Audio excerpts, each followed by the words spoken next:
So let's talk about non-monogamy. Tell me what that means. And you're in a non-monogamous relationship?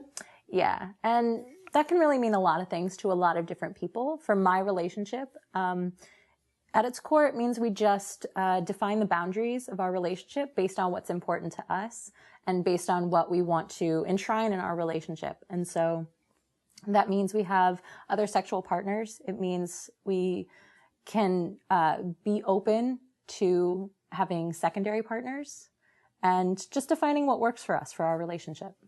So the big piece of that is communication. You're open Definitely. about it. You talk about it. You're not threatened by your partner having outside sexual partners?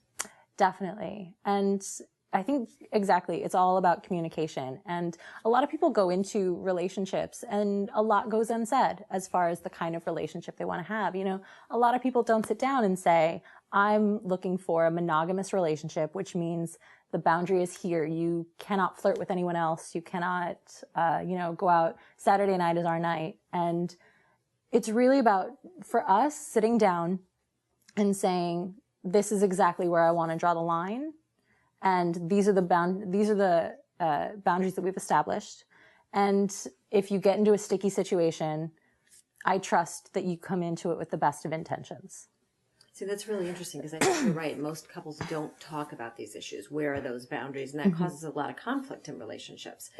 Are you ever worried that your partner might find somebody else? I think everyone is, of course, nervous that maybe there's someone out there that is better for my partner than me.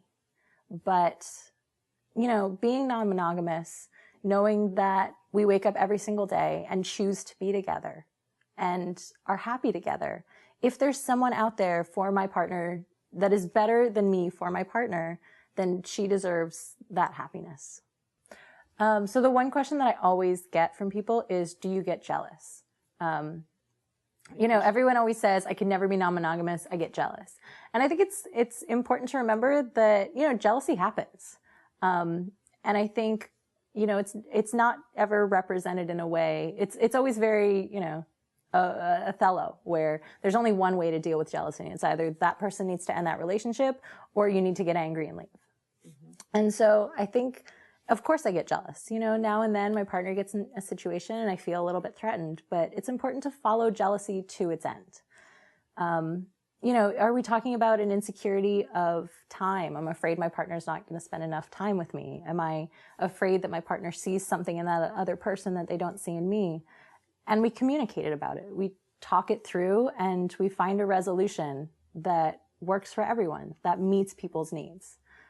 Because at the end of the day, if you don't say what your needs are and if you don't ask for your needs to be met, they're not going to be met, and by no fault of anyone's.